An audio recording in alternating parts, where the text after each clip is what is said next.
गीता 18 के श्लोक नंबर 62 में भगवान स्वयं कह रहे हैं कि अर्जुन उस परमेश्वर की शरण में जा जिसकी कृपा से परम शांति व शाश्वत स्थान अर्थात सतलोक को प्राप्त होगा। वो परमेश्वर कौन है, कहाँ है, कैसा है, जानने के लिए कृपया अवश्य सुनिए जगत गुरु तत्वदर्शी संत रामपाल जी महाराज के अमृत वचन।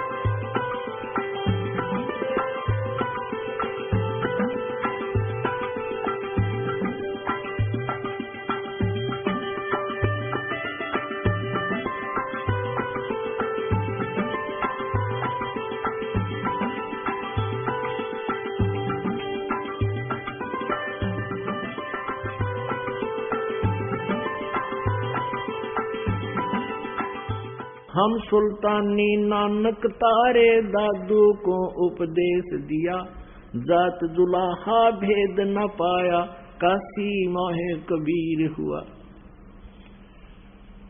वो परमात्मा किन किन अच्छी आत्माओं को मिले? आदरणीय धर्मदास साहिब जी को मिले, आदरणीय मुल्कदास साहिब जी को मिले, आदरणीय नानक साहिब जी को मिले, आदरणीय दादू साहिब जी को मिले, आदरणीय गरीबदास साहिब जी गांव छुड़ानी जिला झज्जर हरियाणा वाले को मिले, आदरणीय गीसा संत साहिब खेखड़ा वाले को मिले, उत्तर प्रदेश मेरठ जिला में खेखड़ा गांव है। वो परमात्मा इन महापुरुषों को मिले जो इस दास के नॉलेज में है, और उनको वही ज्ञान दिया जो परमात्मा ने स्वयं आकर के कबीर देव जी ने 600 साल पहले लिखा था, और वही उसी ज्ञान का आज समर्थन हमारे सभी सदग्रंथ कर रहे हैं कि परमात्मा सहशरीर है, उसका नाम कबीर है, वो मनुष्य दृश्य है। तो पुण्यात्माओं, आज तक हम अपने सदग्रंथों के खजाने से परिचित नहीं हुए, जिस कारण से हम इन अज्ञानी ऋषि महर्षि इनकी दंत कथाओं पर आधारित रहे और भगवान के लाभ से वंचित रहे। हम भिखारी बन गए, हम चोर और जुआरी बन गए। परमात्मा जो सुख देगा, परमात्मा जो आपको बेनिफिट देगा, आपको किसी तरीके से नहीं हो सकता। मान लीजिए कि आपके भाग्य में धन नहीं है और आप चेष्टा करते हो धन कमाने की, तो आप 2 नंबर का काम करोगे।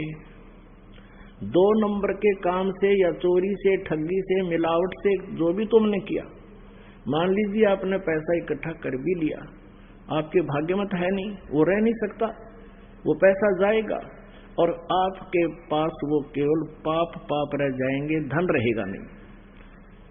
जैसे एक व्यक्ति ने बताया कि जी मैं बहुत निकम्मा आदमी था, बहुत ही ज्यादा गलत तरीके से धन कमाया करता था, 2 रुपए के आइटम लाता था, ओरिजिनल कह के बेचता था, 35 के 30 रुपए की। फिर क्या हुआ कि मेरा पुत्र, इकलौता पुत्र रोग से ग्रस्त हुआ, आसपास के लोकल डॉक्टरों को दिखाया, कोई राहत नहीं मिली, फिर झाड़ फूक वालों का फंस गया, लाखों रुपये खराब किए। अंत में फिर चेक कराया तो उसके दोनों किडनी खराब पाई, कंडेम होगी। ऐसे अपने रिश्तेदारों से किसी से किडनी वगैरह डोनेट करवा के 3.5 लाख रुपए, आज से 15 साल पहले की बात, 16 वर्ष पहले की बात है, 3.5 लाख रुपए लगे और वो किडनी बदलवाई, गुर्दा चेंज कराया, लड़का स्वस्थ हो गया, राहत की सांस ली। 6 महीने के बाद वो लड़का बस दुर्घटना में मृत्यु को प्राप्त हो गया। ओए होए, जिस बच्चे को सुखी देखने के लिए, जिस बच्चे को मैं धनी बनाने के लिए और दुनिया को लूटा करता था, वो लूटा हुआ पैसा भी नहीं रहा और बेटा भी नहीं रहा।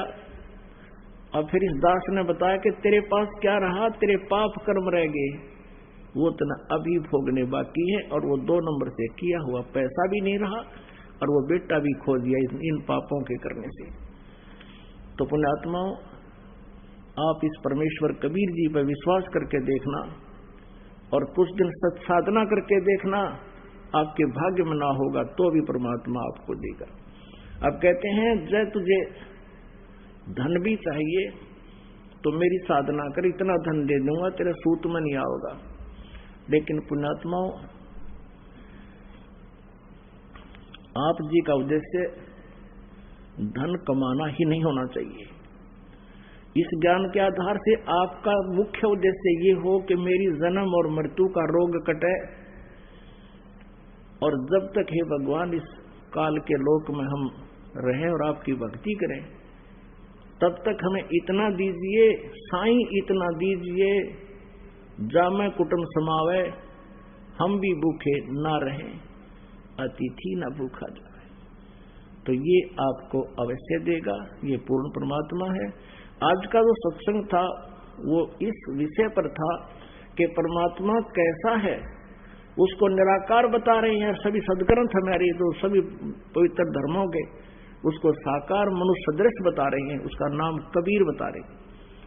अब एक पवित्र धर्म का ग्रंथ जो गुरु ग्रंथ साहिब है सिख धर्म का, तो उसमें भी स्पष्ट लिखा है कि वो परमात्मा कबीर है और सशरीर है, वो साकार है। जैसे नानक साहिब जी को परमात्मा मिले थे, उन्होंने बनारस में जाकर देखा था, और गुरु ग्रंथ साहिब के 24 पृष्ठ पर लिखा हुआ है, फाई सूरत मलोक की वेश, ए ठगवाड़ा ठगी देश, ये खरा सियाणा भोता भार, ये धानक रूप रहा करतार। बोलो सतगुरुदेव सत साहेब। परम पिता परमात्मा पूर्ण ब्रह्म सर्व सृष्टि रचनहार, सर्व कष्ट हरणहार, अंगारी बम्भारी बंदी छोड़ पाप नाशक, ये परमात्मा परम अक्षर ब्रह्म है। उनका वास्तविक नाम कबीर देव है, अल्लाहु अकबर है। उसको हक्का कबीर भी कहते हैं।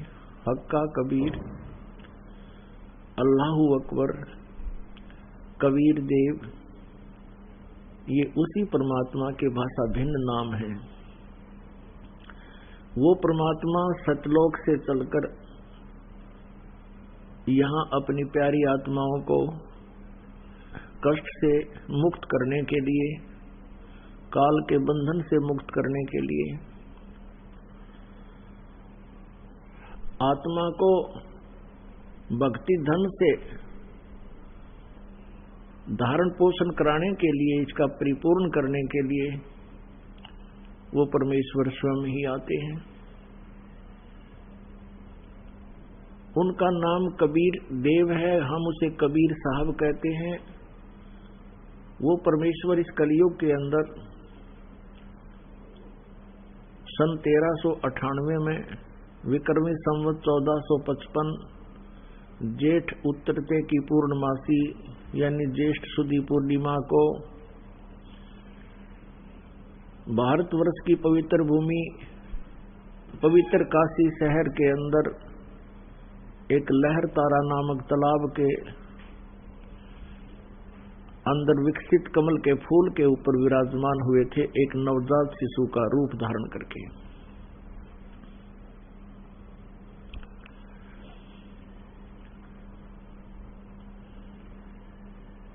और उनको एक निसंतान जुलाहा दंपति उठा ले गया था।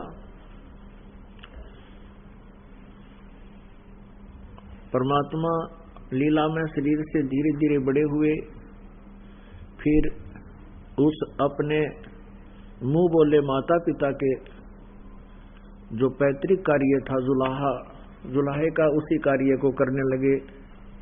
और वही पूर्ण परमात्मा परम अक्षर ब्रह्म बनारस में धानक रूप से प्रसिद्ध हुए, यानी जुलाहा कहलाए।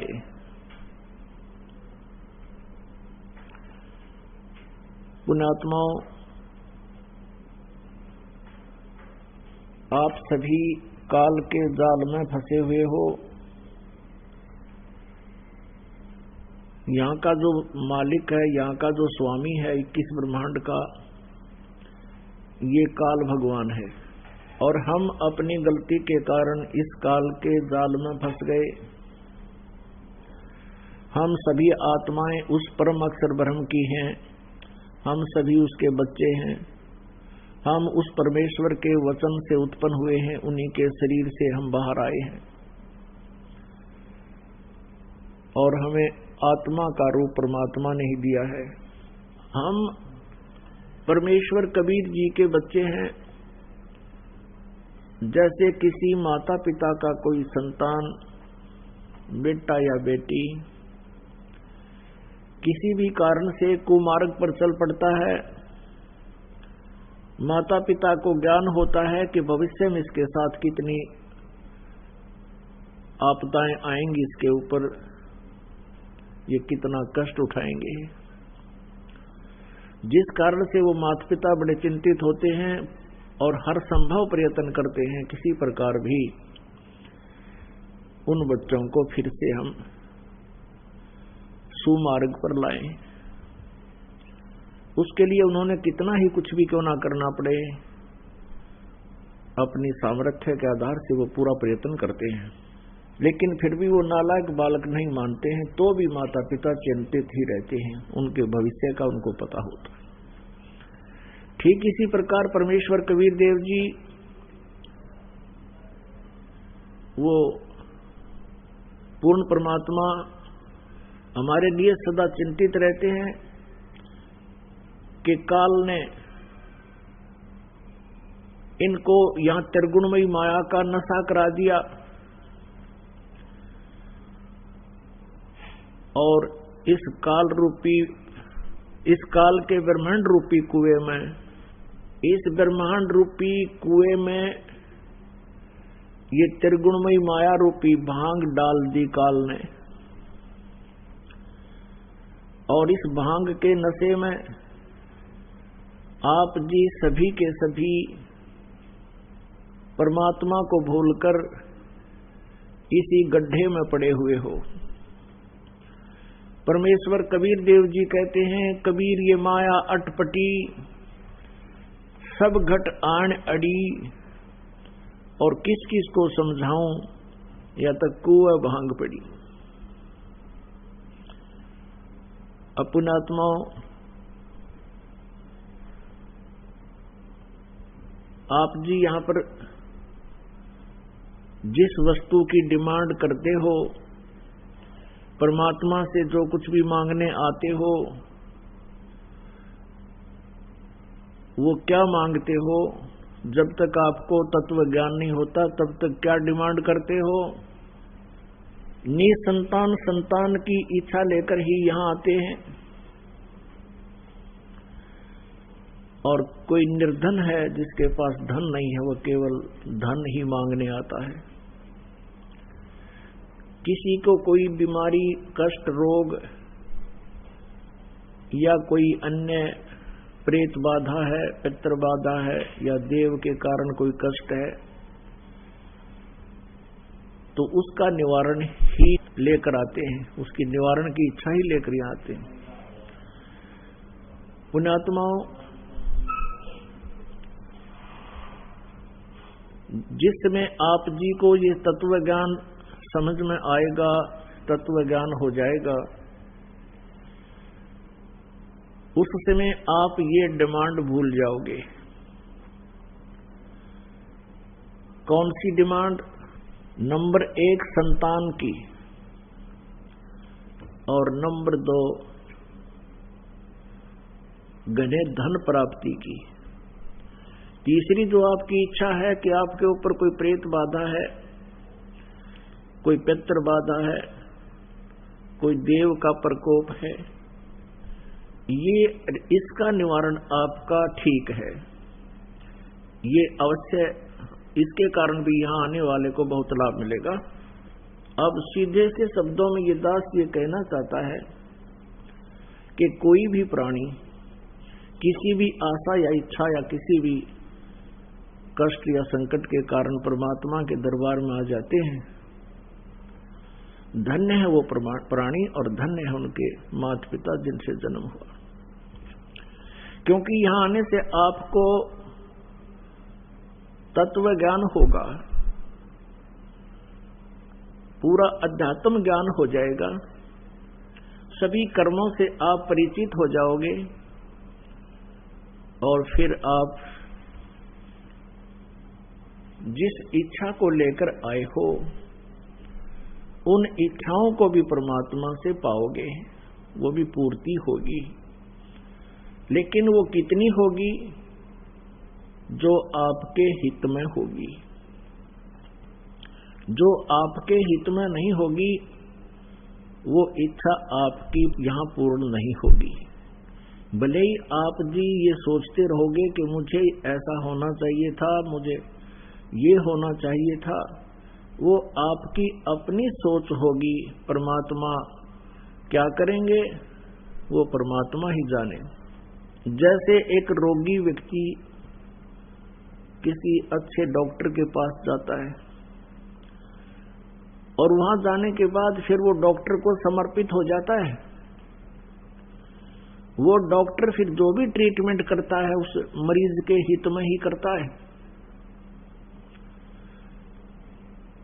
अब वहां पर मरीज अपनी नहीं चला सकता। वो रोगी यदि अपनी चलाता है, अपने वो चाहता है कि मेरे अनुसार ही डॉक्टर कार्य करे, तो डॉक्टर उसकी जायज जो कोई भी होगी इच्छा आवश्यकता उसी को पूरी करेगा, नहीं तो वो अपनी ही क्रियाओं को करेगा, चाहे मरीज को बुरा भी लगे। अब जैसे डॉक्टर को लग रहा है कि इसकी जान जाएगी और टांग काटनी पड़ेगी जिससे इसका जीवन बचेगा, तो डॉक्टर उस कार्य को करेगा ही करेगा।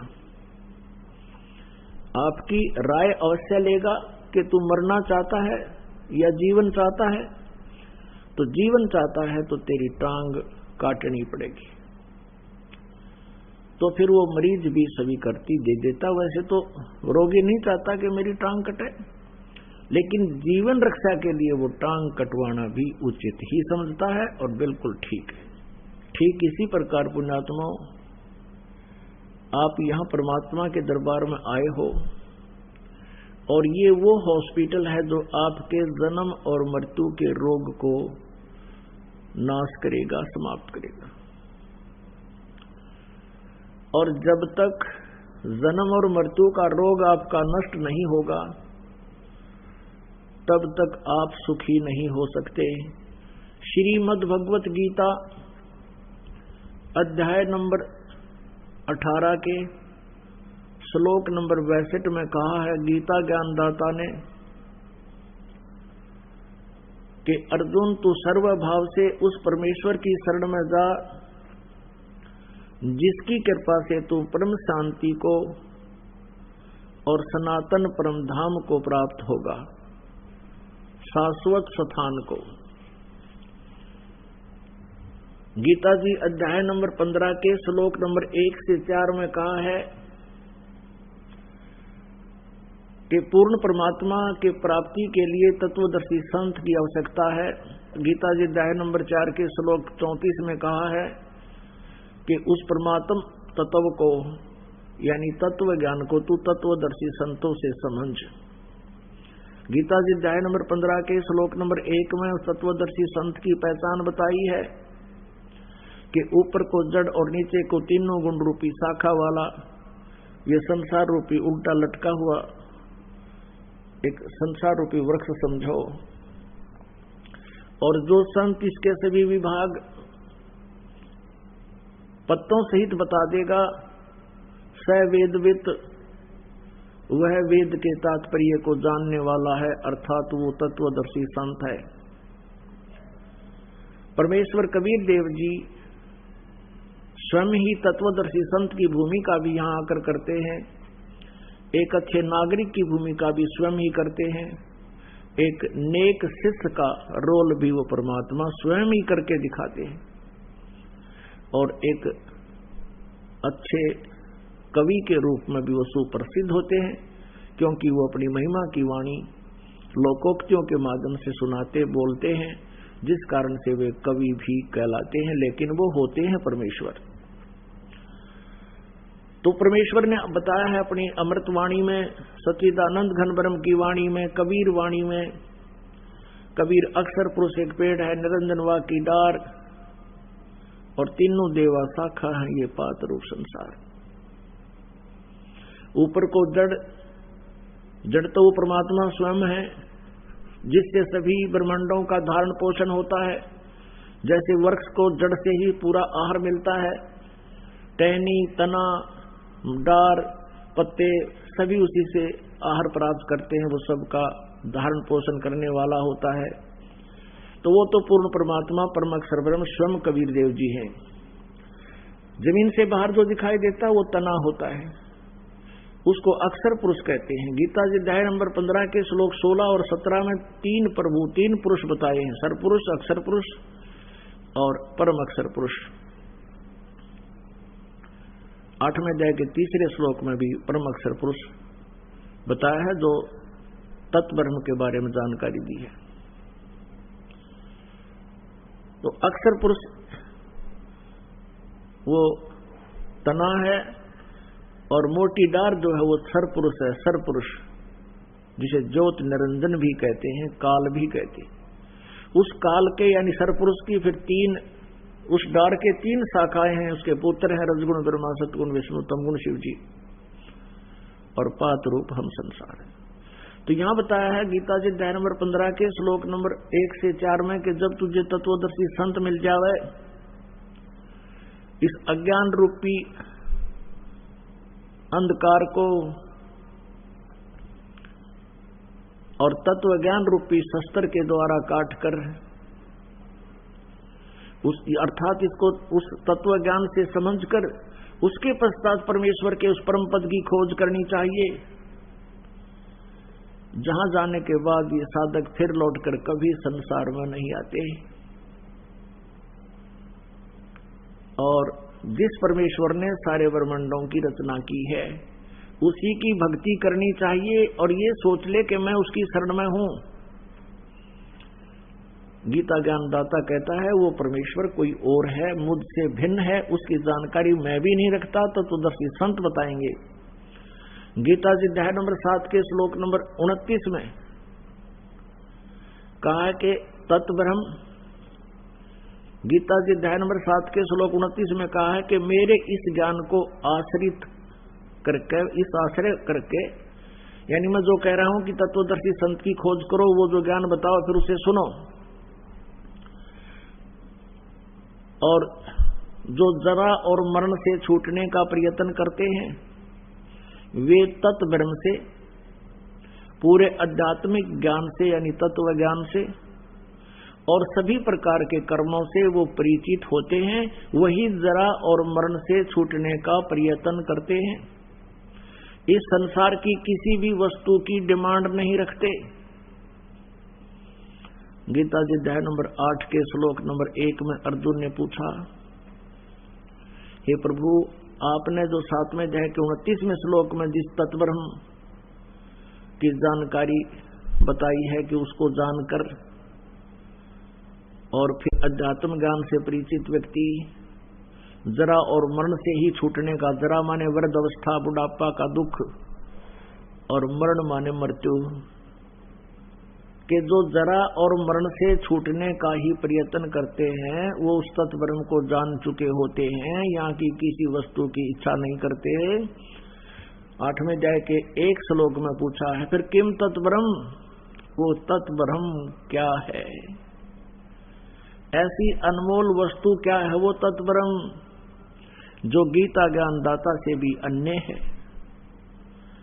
तब गीता ज्ञानदाता ने 8वें अध्याय के 3 श्लोक में कहा कि वो परम अक्षर ब्रह्म है।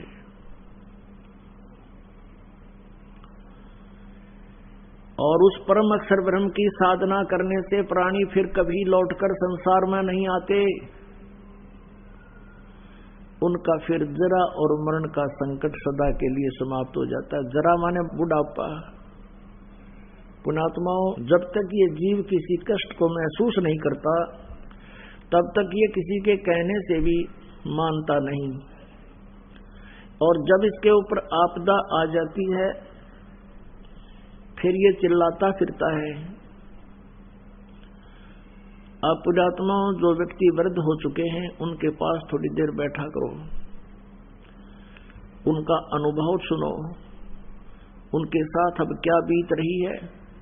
पहले वो भी युवा थे, एक पल भी उनको चैन नहीं था, सारा दिन दौड़ धूप में रहते थे, और अब वृद्ध अवस्था में उनकी कितनी दुर्गति हो रही है। और फिर मृत्यु कोई नहीं चाहता, और मृत्यु भी होगी। वृद्ध अवस्था कोई नहीं चाहता, वृद्ध अवस्था भी होगी। तो ये जो हम नहीं चाहते जो कष्ट, वो हमारे ऊपर अवश्य आएंगे। तो कहने का भाव ये है कि ये दुख का मूल है, और ये दुख मिटे कैसे? ये मिटेगा जब हम सतलोक में चले जाएंगे। जो जरा और मरण वही मिटेगा, क्योंकि सतलोक में आपकी ऐसी ही सृष्टि होगी। जैसे हम यहां रह रहे हैं ऐसे ही वहां हमारा परिवार होगा, और हमारा शरीर बहुत सुंदर होगा, एक तत्व का बना होगा। उसमें नाड़ी और ये स्नायु आदि नहीं होते। शुक्रम अकायम असनाविरम होता है, यानी माता पिता के संयोग से बना हुआ उस शुक्र से नहीं, वहां पर वचन से सृष्टि बनती है, जन्म अपना परिवार बनता है, और वहां ना वृद्ध अवस्था आती है कभी, और ना मृत्यु होती है। यहां इस पृथ्वी पर आप कितना ही बड़ा व्यवसाय बना लीजिए, और कितनी बड़ी कोठी बना लीजिए, और कितना ही बैंक बैलेंस बना लीजिए, आपके साथ वो धोखा है। आप उसको अपने साथ ले जा नहीं सकते, आप उसको भोग नहीं सकते। तो फिर सारा जीवन बर्बाद करने का औचित्य क्या है आपका? मूर्खता, अज्ञानता, तत्वज्ञानहीनता। और जब आपको तत्वज्ञान हो जाएगा फिर आप परमात्मा से एक ही प्रार्थना किया करोगे, हे परमेश्वर हमारा पीछा छुटवाओ, हमारी जन्म और मृत्यु सदा के लिए नष्ट करो। हे प्रभु कहीं फिर से जन्म ना हो जावे। और मान लीजिए आपका, क्योंकि हम यही रहना चाहते हैं, हम मृत्यु नहीं चाहते, कंपलसरी होगी वह तो बाई फोर्स होगी, लेकिन उस समय भी इच्छा रह जाएगी किसी ना किसी वस्तु में, तो फिर हम दोबारा फिर जन्म होगा। जहां आशा ताबासा होवे और मन कर्म वचन सुमरियो सोए। अब जहां आपकी आशा रह जाएगी वहीं आपकी फिर दोबारा जन्म हो जाएगा। तो यहां परमात्मा हमें क्या बताना चाहते हैं कि जैसे आपके ऊपर कोई किसी प्रकार का भी कष्ट है, जैसे कोई प्रारब्ध में आपका दुख आ गया है और जिससे आप परेशान हो, आप यहां आ गए हो, परमात्मा अपने हिसाब से आपका वो बाधा दूर करेगा। ये वो समर्थ परमात्मा है, आपको एक सेकंड में सब सुख दे सकता है। लेकिन हमारी आदत खराब है कि हम सुखी होते ही भगवान भूल जाते हैं, और जब हमारे ऊपर आपदाएं आती हैं फिर हम भगवान की खोज करते हैं। हमारी आदत बन गई है झाड़े फूंक करवाने की। हम हैबिचुअल हो गए हैं कि किसी पर कोई कष्ट हुआ, किसी ने जाके झाड़ा लगा दिया, बस झाड़ा लाने वाले को दे दिए 100 रुपये जो उसने मांगे, कुछ राहत मिल गई तो अच्छा है, नहीं तो वो अपने खुश हम अपने खुश, बस इतना काम है। लेकिन यहाँ ऐसा नहीं है। यहाँ आपका वो दीर्घ रोग काटा जाएगा जिसके लिए आपको रेगुलर ट्रीटमेंट की आवश्यकता पड़ेगी। और परमात्मा के दरबार में आने से जो इच्छाएं आपकी हैं वो तो सबतः पूर्ण होंगी। जैसे किसान गेहूं बीजता है, अपने आत्माओं आप इस तत्व ज्ञान से परिचित होजिए, इसलिए आपको रह रह कर बुलाया जाता है ताकि आपको इस ज्ञान से पूर्ण रूप से परिचित कराएं और आप फिर परमात्मा में रुचि रखें और विचलित ना हो। इसलिए आप जी को यहां बार बार बुलाया जाता है। अब परमात्मा के दरबार में आने से आपकी जो, जैसे किसान गेहूं बीजता है, उस किसान का गेहूं बीजने का उद्देश्य क्या होता है? सबसे पहला उद्देश्य तो उसका ये होता है कि मेरा परिवार भूखा ना रहे, हम भूखे ना मरे, हमारा पेट भरे। उसके बाद अब जैसे इस उद्देश्य से ही गेहूं बीजा जाता है और फिर क्या होता है, अब गेहूं बीज दिया तो सबसे पहले उसका तना उत्पन्न होता है, फिर उसके बाली आती है और बाली में फिर गेहूं होते हैं। पहले पौधा उगता है, तो जो पौधा होता है वो भूस बनता है और बाली में जो गेहूं होते हैं वो जीवनदाता अन्न होता है। तो पुण्यात्माओं, ये परमात्मा कबीर जी की जो साधना भक्ति आपको दी जाएगी, ये आपको ऐसी होगी जैसे गेहूं बीजना उद्देश्य किसान का अपने परिवार का पोषण था और उसमें भूस तो अपने आप ही बन गया, उस भूस की उसको आवश्यकता ना थी तो भी बन गया। तो पुण्यात्माओं, जो इच्छाएं आप इधर उधर लिए फिरते थे महापुरुषों के पास, संतों के पास, और वो आपकी भी पूर्ण नहीं हो पा रही थी, ना हो सकती थी, क्योंकि वो संत जिस परमेश्वर की भक्ति करते हैं, जिन देवताओं की साधना करते हैं, वो संत, वो भगवान, उनके देवता आपके प्रारब्ध में परिवर्तन नहीं कर सकते, आपके ऊपर आने वाले संकट का निवारण नहीं कर सकते। और आप वहां धनी बनने के लिए जाते थे या किसी कष्ट निवारण के लिए जाते थे, वहां आपको कोई लाभ नहीं हुआ और ना ही होना था। तो जैसे किसान का उद्देश्य गेहूं बीजना अपने परिवार का पोषण था और भूस का कमरा वैसे ही भर गया, जिसकी उसको इच्छा नहीं थी लेकिन तो भी मिल गया। पहले भूसा ही तैयार होता है। तो पुण्यात्माओं, आपका उद्देश्य यहाँ पर जन्म और मृत्यु का रोग कटवाना ही होना चाहिए। आपको जो साधना दी जाएगी, उस साधना में आपकी संसारिक इच्छाएं जो आवश्यक होंगी और आपके संकट निवारण तो उस भूस की तरह अपने आप ही, ना चाहते हुए भी परमात्मा वो निवारण करेगा और धन आपको ऐसे देगा जैसे उस गेहूं के भूस तो पहले ही तैयार होना शुरू हो जाता है। अब इस बात को आप गहराई से सोचना, यदि कोई अनजान व्यक्ति गेहूं को परिपक्व न होने दे और पशुओं के चारे के उद्देश्य से उसको कच्चे को काट काट कर चराना शुरू कर देता, खिलाना शुरू कर देता है, पशु तो पल जाएंगे, आप भूखा मरेगा। फिर तो कहने का भाव ये है कि आप जी यहां जो मांगने आओगे वो क्या मांगोगे? मोक्ष।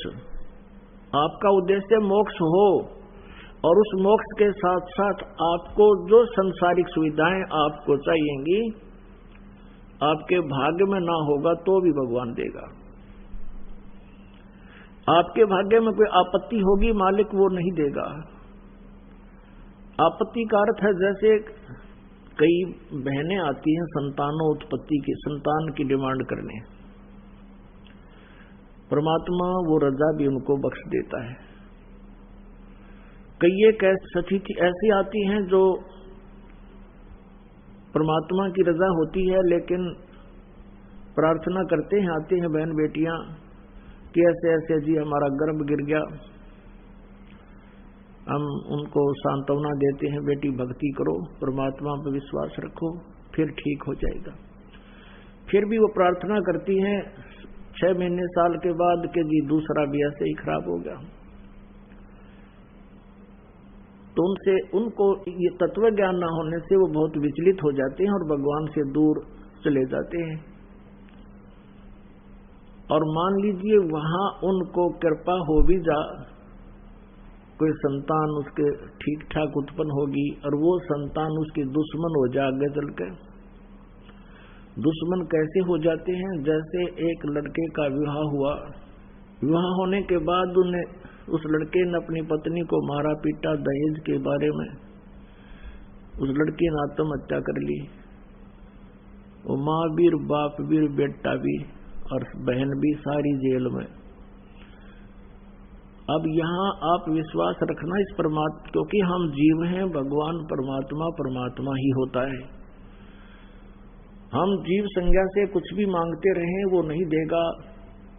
जैसे उन बहनों के वो गर्भपात हो रहा था, वो परमात्मा का ऑपरेशन था।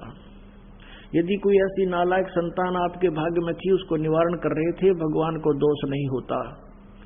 वो अपने हिसाब से उनका जीवन संस्कार आपके संस्कार से काट रहे थे, समाप्त कर रहे थे। पुण्यात्माओं, आप जी भगवान के बारे में और आध्यात्मिक ज्ञान के बारे में बिल्कुल माइनस है, माइनस। अभी तक जो भी ज्ञान हमें प्राप्त हुआ वो अज्ञान से भर रखा है हमारे को। आप जी परमात्मा की तलाश में, खोज में घूम रहे होते हो। परमेश्वर कबीर जी ने स्वयं आकर हमारी स्थिति को स्पष्ट किया है कि पर्वत पर्वत में फिरा, कारण अपने राम, राम जैसे संत मिले जिन सारे सब काम। परमात्मा से मिलने वाले लाभ के लिए ये प्राणी ना जाने कहां कहां भटकते हैं। परमात्मा हमें बताना चाहते हैं कि जब मेरा कोई संत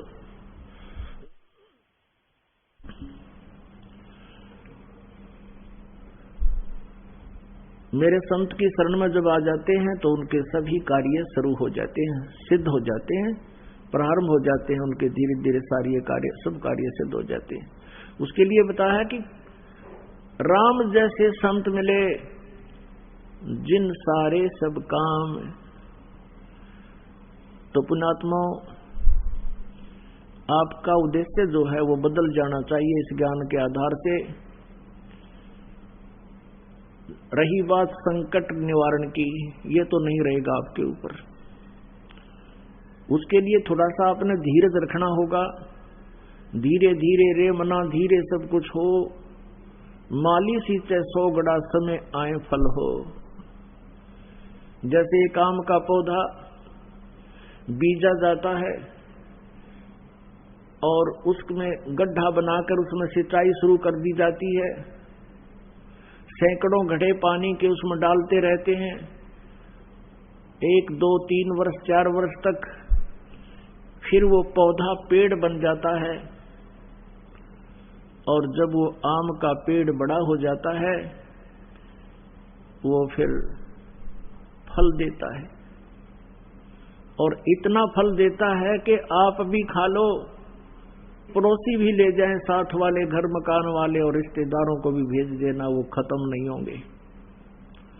कहने का भाव ये है कि आज तक आप जो साधना कर रहे थे वो शास्त्र विदिता कर मनमाना आचरण कर रहे थे। आज का अर्थ है कि जो पहली बार इस जो पहली बार परम अक्षर ब्रह्म की शरण में आते हैं, कबीर परमेश्वर की शरण में आते हैं, उससे पहले। और वो साधना क्या थी? आप जी ने जैसे किसी भी संत पंथ से उपदेश लेकर नाम जाप कर रहे थे, भक्ति कर रहे थे, वो बबूल बो रखी थी, किक्कर बो रखी थी। और उन अज्ञानियों ने आपको बता रखा था कि ये आम का पेड़ है। आप जी उसकी सिंचाई कर रहे थे, अर्थात पूजा कर रहे थे, काल की पूजा कर रहे थे, उस किक्कर की बबूल की पूजा कर रहे थे। आम जानकर यानी वो दयालु भगवान जानकर तुम काल की पूजा कर रहे थे। काल की पूजा कौन कौन सी है? ये पांचों नाम काल के जानो, जो राधा स्वामी पंथ में, जय गुरुदेव पंथ में जो प्रचलित है, ये पांचों नाम काल के जानो। तीनों देवा काल हैं, ये ब्रह्मा विष्णु महेश, भूले चूके समझियो सबका हो आदेश। क्योंकि श्री ब्रह्मा जी, श्री विष्णु जी, श्री शिव जी ये काल के पुत्र हैं, और यही तीनों इस काल के पूरी व्यवस्था को संभाले हुए हैं। इनकी पूजा करने वाला भी काल के ही जाल में रहेगा, इनसे बाहर नहीं हो सकता। अन्य जितने भी देवी देवताएं आप पूजते हुए सब काल के अंतर्गत हैं। सुर नर मुनिजन 33 करोड़ी, बंदे सभी काल की डोरी। अब आप किसकी पूजा कर रहे थे? जो कोई ब्रह्म पूजा करता है, ओम नाम को सुप्रीम मान बैठा है, वो सीधा ही काल के टक्कर में जा रहा है, वो काल का पुजारी है। अब हमने दयाल की पूजा करनी है। परम अक्षर ब्रह्म की पूजा छोड़कर जो भी साधनाएं आप करते थे, आपने बबूल बो रखे थे। और जो कबीर पंथी हैं, नकली बने हुए हैं कबीर पंथी, ये भी अन्य ही नाम देते हैं, उनके पास सच साधना नहीं है। वो भी कबीर परमेश्वर की आड़ में आपको बबूल का बीज दिए हुए हैं, और आपने वो किक्कर बीज रखी है। सतनाम की साधना के बिना सभी जितनी भी साधनाएं हैं वो सब बबूल है, यानी काल की साधनाएं हैं। सतनाम के अंदर 2 अक्षर होते हैं, एक ओम अक्षर है, दूसरा तत् है जो सांकेतिक है, और तीसरा फिर एक मंत्र आपको और मिलेगा जो सार नाम होता है। परमेश्वर कबीर जी ने कहा था कि धर्मदास तो लाख दोहाई, ये सार शब्द कई बार न जाई। सार शब्द बार जो पढ़ी, बिचली पीढ़ी हंस नी तरही। इस मूल मंत्र को, इस सार नाम को तब तक छुपाई जब तक ये 12 पंथ ना मिट जाए। तो पुण्यात्माओं, आप जी इस आम के बीज को अब बीजोगे। आपको ज्ञान इसलिए कराया जाता है कोई आपको भ्रमित ना कर सके, कहीं आप जी के आम के पौधे को उखड़वा के और फिर से उसमें उसी गड्ढे में बबूल ना भिजवा दे। आपको आम की और आम के अतिरिक्त बबूल या झाड़, कैर, किक्कर, इनकी पहचान कराई जाती है, जिस कारण से आप अपने आम को फिर दृढ़ता के साथ परिपूर्ण करोगे, यानी सत भक्ति करके सफल होगे। अब ये बताया है कि धीरे धीरे रेमना, धीरे सब कुछ हो, माली सींचे 100 गड़ा समय आए फल हो। एक पौधे को पेड़ बनाने में कितना समय लगता है, और वो ठीक ठाक बड़ा हो जाता है तो फिर देखना उसके रंग ठाठ कर देगा, छाया भी मिलेगी, फल भी मिलेंगे। तो इसी प्रकार ये आपको सतभक्ति रूपी, सतनाम रूपी आम का बीज दे दिया। अब इसको होने दो, थोड़ा समय देना भगवान को। कुछ समय के बाद देखना आपको कितने सुख होंगे। आपके पड़ोसी भौचक्के रह जाएंगे। कुछ दिनों के यदि आप सच्चे दिल से लगे रहे, आपके घर में सुख होगा, आपकी सभी आपदाएं दूर हो जाएंगी। और अन्य भगवानों से जो साधनाएं तुम करते हो, दूसरे भगवानों की जो पूजाएं करते हो, उनसे आपके ये 3 ताप भी नाश नहीं हो सकते। जैसे प्रेत बाधाएं हैं, पितृ बाधाएं हैं, या कोई देव प्रकोप है या प्रारब्ध का कोई कष्ट आपके ऊपर आने वाला है, वो अन्य एक परम अक्षर ब्रह्म को त्याग कर किसी की भी साधना से वो आपका संकट निवारण नहीं हो सकता। और मोक्ष तो बहुत दूर की बात है, और यहां आपका मोक्ष भी होगा, आप जी के सब संकट भी दूर होंगे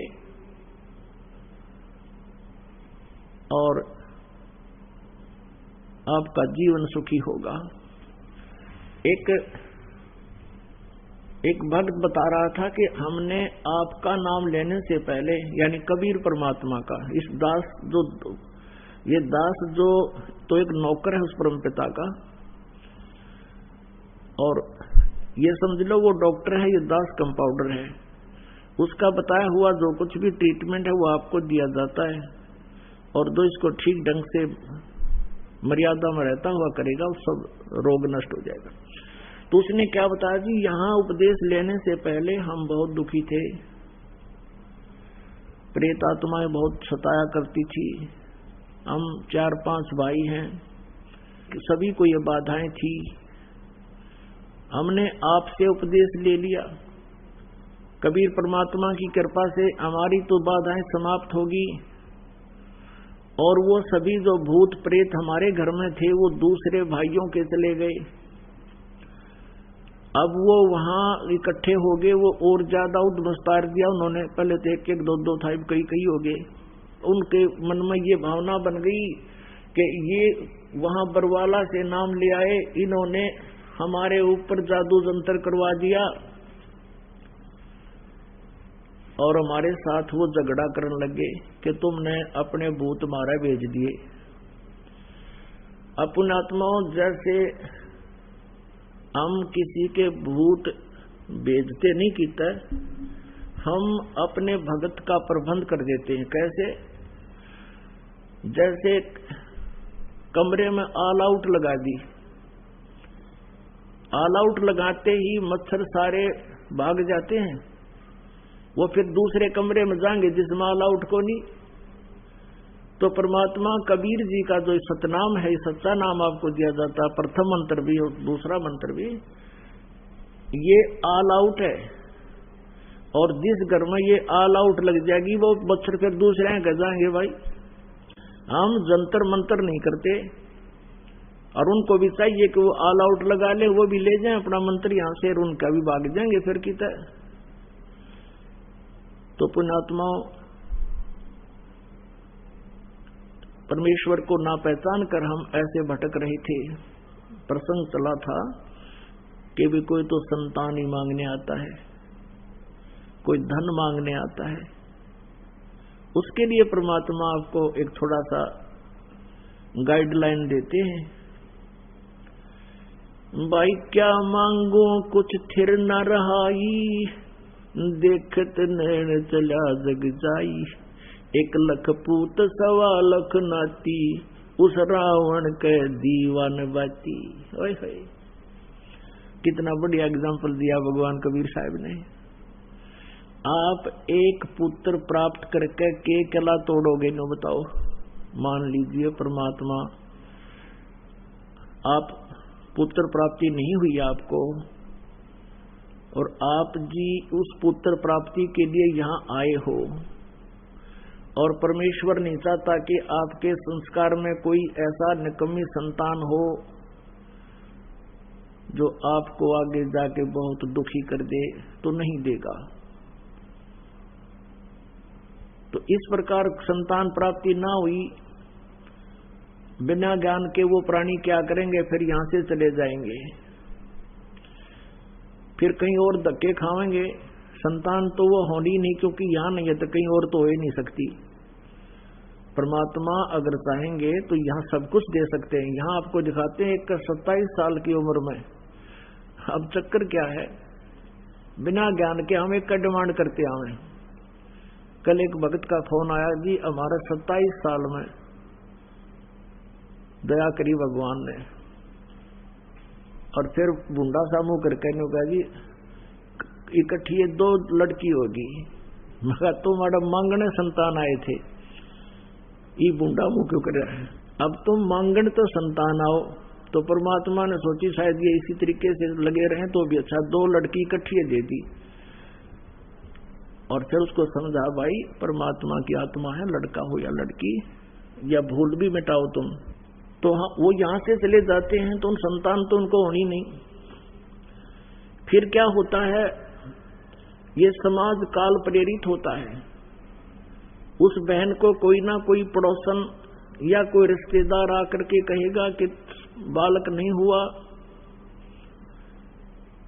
तो वो बुरा सा मुंह करके कहती है पता नहीं भगवान के घर में के कमी आ गई, यानी बहुत दुखी होती है। फिर वो जो उसको इंजेक्शन लाने आई है ना कि संतान तेग चाहिए थी, फिर वो बताओगी वो फलाने उस गांव में जाते दवाई दे हर नो पुत्र हो जाते हैं, फिर वो वहां धक्के खाओगी।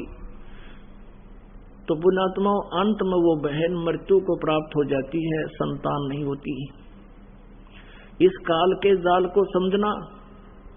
फिर वो क्या बनाता है ये काल, क्योंकि उसकी इच्छा यही होती है कि मेरे संतान होती, मेरी इज्जत हो जाती, इस तरह। फिर उसको क्या बनाता है ये काल, भगवान अगले जन्म में उसको कुतिया की योनि में भेज देता है और फिर कहता ले अब पूरी कसर काट ले अपने संतान उत्पन्न करने की। 8 एक के टाइम में जमेगी और अगले जन्म में फिर सूर्य बनावेगा, 12 कट्ठे उत्पन्न करेगी, ले छकले तू उत्पन्न करके। तो पुण्यात्माओं परमात्मा के इस ज्ञान को समझना चाहिए, आधा संकट दूर हो जाएगा आपका, जो बेमतलब की टेंशन बनाए फिरते हैं यहाँ पर। परमात्मा कहते हैं क्या मांगो कुछ स्थिर न रहाई, और देखत नैन चला जग जाई।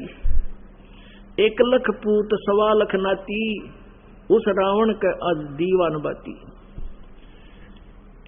1 लाख पुत्र थे रावण का, लंकापति रावण, लंका का राजा रावण, और वो 1 लाख भी मर गए। आज उस रावण का कोई दीवा लगाने वाला शेष नहीं बचा। और यदि आप जी एक पुत्र ही प्राप्त करके और उसी उद्देश्य से सब कुछ मान रहे हो, तो ये आपकी तत्व ज्ञानहीनता और काल का प्रभाव जानो। फिर भी परमात्मा चाहेगा तो आपकी ये समस्या भी हल होगी। फिर क्या बताते हैं,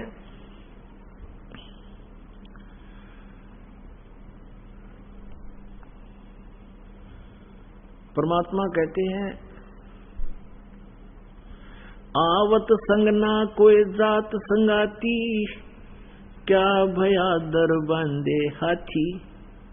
अब राजा को बताते हैं, राजा लोग अपने किले के बाहर हाथियों की लाइन बांध लेते थे, सैकड़ों हाथी बांध कर रखते थे अपनी प्रभुता दिखाने के लिए कि कोई राजा का दूत घूम रहा हो और वो देख जाएगा कि उस राजा के पास तो सैकड़ों हाथी बाहर बंध रहे हैं, तो इतने हाथियों को अपने द्वार पर बांध कर हाथी राजा अपनी समर्थता का प्रतीक मानता था।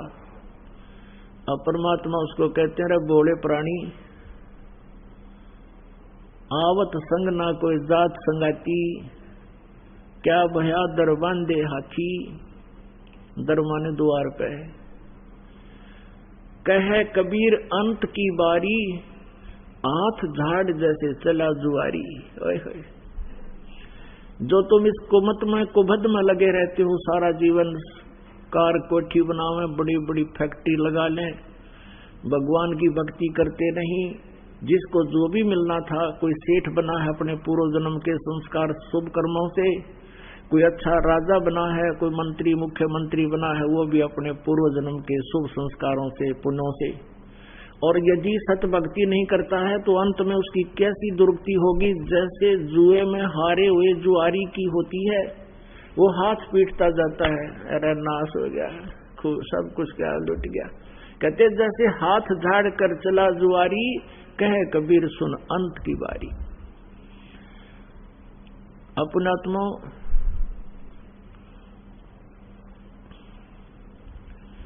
कबीर परमेश्वर जी की डिक्शनरी में इम्पॉसिबल वर्ड नहीं है। ये वो समर्थ परमात्मा है, इसके शब्दकोश में असंभव शब्द नहीं है। अब बात यहां आती है, साहेब के दरबार में कमी काहे की ना, अनसा मौज नहीं पावता है तेरी चूक चाकरी मां। इस सच्चे दरबार में कबीर परमात्मा के शरण में कमी काहे की ना, किसी प्रकार का भी अभाव आपको नहीं रहेगा जो आपके लिए आवश्यक होगा। और आप जी को वो प्राप्त नहीं हो पा रहा है, परमात्मा आप पर रजा नहीं बख्श रहे हैं, तो आपकी चूक चाकरी में, आपकी कोई सेवा में, आपकी श्रद्धा में कोई चूक है, उसको सेट करो। और फिर देखना कैसे। कई भोले व्यक्ति क्या कहते हैं जी, आपने जोत बोला था, मैंने जोत भी चढ़ा दी, आप जी ने पाठ के लिए कहा था, मैंने पाठ भी करा दिया, और मुझे कुछ भी लाभ नहीं हुआ। पुण्यात्माओं, ये तो हो नहीं सकता कि कुछ भी लाभ ना हो, ये तो वो कहेगा तो भी हम नहीं मान सकते। उसके कारण ये हो सकता है कि उसमें कोई मर्यादाहीनता हो, वो दूसरी बात है। फिर भी आप जी ने जैसे परमात्मा की साधना शुरू की है, कई भक्त कहते हैं हमने सतनाम भी प्राप्त हो गया है, हमने 8-9 महीने भक्ति करते भी हो गए हैं, कोई विशेष सा लाभ नहीं महसूस हो रहा। तो पुण्यात्माओं, अभी आपको बताया धीरे धीरे रेमना, धीरे सब कुछ हो, माली सींचे सोगड़ा, समय आए फल हो। और दूसरी बात यह है, जैसे किसी के ऊपर आपदाएं आई हैं, कोई दुखी है तो अपने पाप कर्मों से है, पिछले जन्म के पाप कर्मों के आधार से आपका प्रारब्ध बना है। वो प्रारब्ध के दुख, वो पापों का जो संकट आपके ऊपर मंडरा रहा है, आपको परेशान कर रहा है, तो उसके लिए आपको ये साधना बताई गई है, भक्ति प्रारंभ कीजिए, आप करते रहिए। जितनी भक्ति, दान, धर्म, सेवा और ये आप बढ़ाते चले जाओगे, उतना ही आपको राहत मिलती चली जाएगी।